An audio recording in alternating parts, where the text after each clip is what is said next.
Verification of Ohm's law, Ohm's law का सत्यापन। देखो we take an electric circuit, verification of Ohm's law,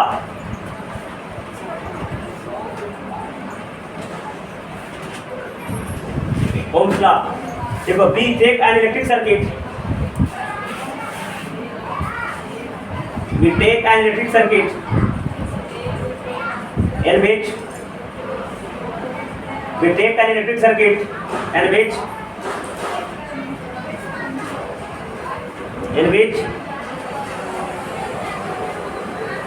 we connect an ammeter in series, we connect an ammeter in series, ammeter in series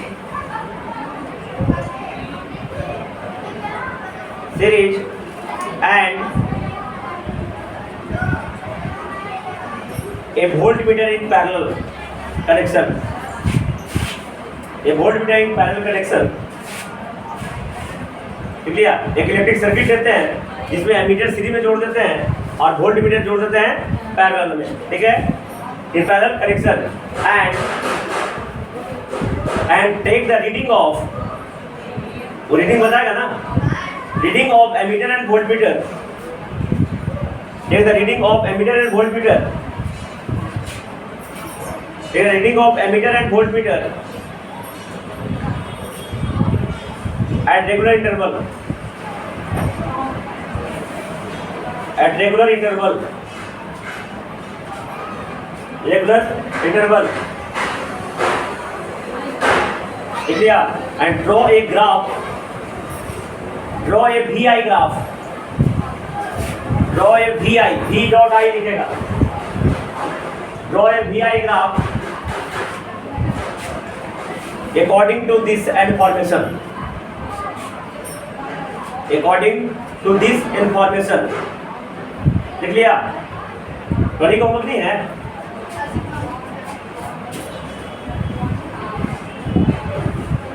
देखो बेटा, ये V और I कितनी, देखो ये मीटर बताएगा इलेक्ट्रिक करंट वाइज डिनोट करते हैं, अब वोल्टमीटर बताएगा वोल्टमीटर बताएगा वोल्ट, ठीक है। अब रीडिंग लेते हैं रेगुलर इंटरवल पर, यानी आधा घंटा पर। तो देखा कि अगर करंट 1 एम्पियर है तो मान लिया जाए वोल्ट 10 वोल्ट उस सर्किट में 12 है। अगर करंट 1 एम्पियर देते हैं तो उस इलेक्ट्रिक सर्किट का वोल्टेज कितना है, 10 वोल्ट है। इफ अब करंट बढ़ाए, करंट जो है देने वाला करंट अगर बढ़ाए या वोल्टेज बढ़ाए या वोल्टेज 20 वोल्ट कर दिए, है ना, या करंट 2 एम्पियर कर दिए तो वोल्ट भी बढ़ के 20 वोल्ट हो गया। अगर हम ये 3 एम्पियर हो गया अगर करंट तो ये 30 वोल्ट हो गया। अगर 4 एम्पियर करंट है तो ये 40 वोल्ट हो गया। इस तरीका से तुम्हारा एमीटर और वोल्टमीटर का रीडिंग आया। ये मैं नहीं किया हूँ, जो एक्सपेरिमेंट कर रहे होंगे कौन कर रहे थे, जॉर्ज साइमन ओम, मैं तो किया नहीं था, है ना। तो जॉर्ज साइमन ओम ने इस एक्सपेरिमेंट को किया, इलेक्ट्रिक सर्किट लेकर उसमें एमीटर और वोल्टमीटर जोड़ा, एमीटर से इलेक्ट्रिक करंट का रीडिंग लिया, वोल्टमीटर से पोटेंशियल डिफरेंस का रीडिंग लिया, ठीक है, और इंटीग्रल टेबल लेके ऐसा इन्फॉर्मेशन दिया। अब देखो VI ग्राफ, VI ग्राफ मतलब किसी भी ग्राफ में जनरली 2 एक्सिस लेते हैं, ये एक्स एक्सिस और ये वाई एक्सिस। वाई एक्सिस में वोल्टेज को रिप्रेजेंट करेंगे और एक्स एक्सिस में करंट को रिप्रेजेंट करेंगे। अब जब इसको ग्राफ खींचेंगे 1 2 3, ये एम्पियर में बेटा, समझ में, ये 5, ये 6, ये 10 वोल्ट, ये 20 वोल्ट, ये 30 वोल्ट, 40 वोल्ट, इस तरीका से अब प्लॉट करेंगे। पढ़े ना मैथ में, ये 1 तक पॉइंट यहाँ हो गया, 2 तक 20 यहाँ हो गया, 3 तक 30 यहाँ हो गया, 4 तक 40 यहाँ हो गया, है ना। इस तरीका से ग्राफ ड्रॉ हो गया। लिखो पैराग्राफ, ये ग्राफ ड्रॉ कर देना, ये इंफॉर्मेशन ड्रॉ कर देना, लिख देना, और छोड़ के जगह लिखनी भी लिखो। 10 वी गेट 10 मिनट इस प्रकार, we get the graph line is a straight line, the graph line is a straight line, line is a straight line. So it verified the Ohm's law and Ohm's law is true. And it is very है ना, thus we get the graph line is straight line, thus it verified the Ohm's law. So है ना, verified the Ohm's law that Ohm's law is true. ओम का नियम सही है। देखो कृति इधर देखो, ये स्ट्रेट लाइन से कैसे पता चला कि ओम्स लॉ सही है? यहाँ तक तुमने सवाल में नहीं पूछा चाहिए ना। देखो इधर तो अभी पढ़े हो मैथ पढ़े हो, linear system two variable, linear system तो क्या बताओ, लीनियर सिस्टम टू वेरिएबल का ग्राफ क्या होता है? जैसे 3x + 4y बराबर 5, तो लीनियर टू वेरिएबल का ग्राफ क्या होता है? स्ट्रेट लाइन होता है ना, ये पढ़ाए थे, प्लॉट करके बताए थे ना। तो linear graph equation two variable का ग्राफ क्या होता है? यहाँ भी दो वेरिएबल है, v बदलने वाला है, i बदलने वाला है, ठीक है। तो यहाँ पे दो वेरिएबल है, दो वेरिएबल लीनियर इक्वेशन ही है, v बराबर r, v बराबर i है ना, यानी v प्रोपोर्शनल टू i, यानी v बराबर i r, सबका v का पावर 1, i का पावर 1, तो लीनियर इक्वेशन है ना। तो लीनियर इक्वेशन इसका ग्राफ क्या आता है? स्ट्रेट लाइन, इसलिए ओम्स लॉ क्या हो गया? सही माना गया, ओम्स लॉ सही है, ठीक है। ओम्स लॉ हमेशा एग्जामिनेशन पूछेगा या फिर प्रॉब्लम पूछेंगे, न्यूमेरिकल पूछेंगे। ओम्स लॉ को याद होगा, at constant temperature the potential difference across the terminal, the potential difference across the terminal is directly proportional to current flowing in the same या इन द सर्किट। अगर किसी electric circuit में जो potential difference होता है उसमें प्रवाहित electric current के डायरेक्टली प्रोपोर्शनल होता है। डायरेक्टली मतलब अगर करंट बढ़ेगा तो पोटेंशियल डिफरेंस का मान भी बढ़ेगा, करंट घट जाएगा तो पोटेंशियल डिफरेंस का मान भी घट जाएगा, ठीक है। लेकिन हाँ, टेम्परेचर घटाएंगे बढ़ाएंगे तो ये घट बढ़ भी सकता है, चेंज हो सकता है, ठीक है। और यहाँ से जो v बराबर i आ रहा है ना, और वो क्या करते हैं? रेजिस्टेंस कहते हैं, क्या कहते हैं? और रेजिस्टेंस एक ऐसा प्रॉपर्टी होता है जो किसी भी इलेक्ट्रिक सर्किट में करंट फ्लो होने से क्या करता है? रोकता है। रेजिस्टेंस का परिभाषा लिखा थे, दिखा दिए थे। अब कंडक्टेंस का परिभाषा लिखो, ओम्स लॉ का वेरीफाई छोड़ दिए थे उसमें।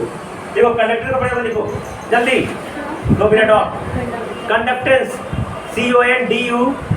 CONDUCTANC, conductance TANC। देखो the property of any substance, the property of any substance which allow to flow of electric current,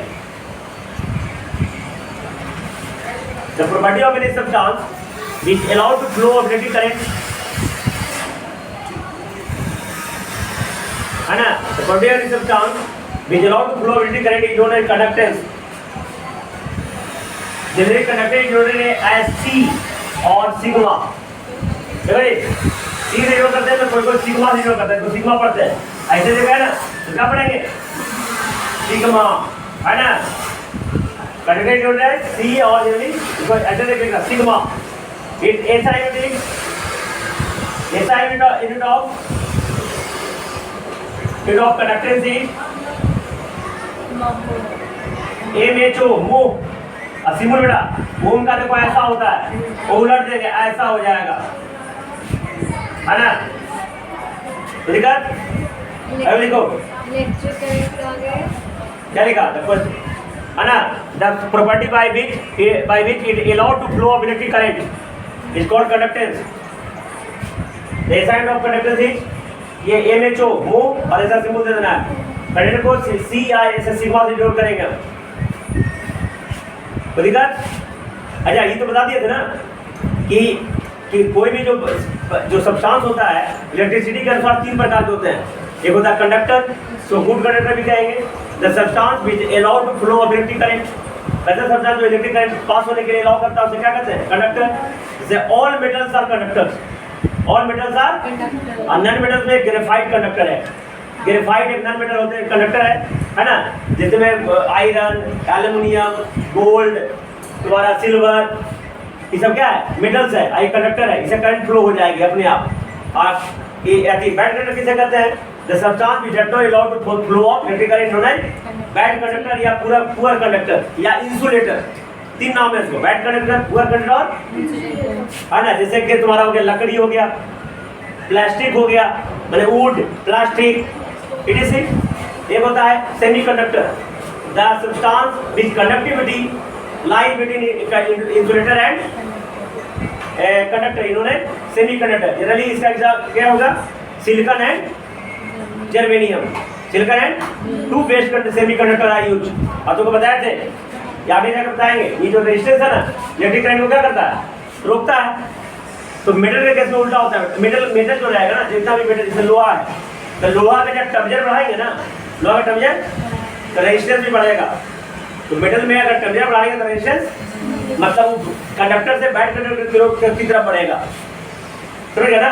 लेकिन सेमीकंडक्टर उल्टा होता है, अगर टेम्परेचर बढ़ाएंगे तो उसका रेजिस्टेंस। तो अगला क्लास में इसकी चर्चा हम करेंगे, कौन कौन फैक्टर पर रेजिस्टेंस डिपेंड करता है।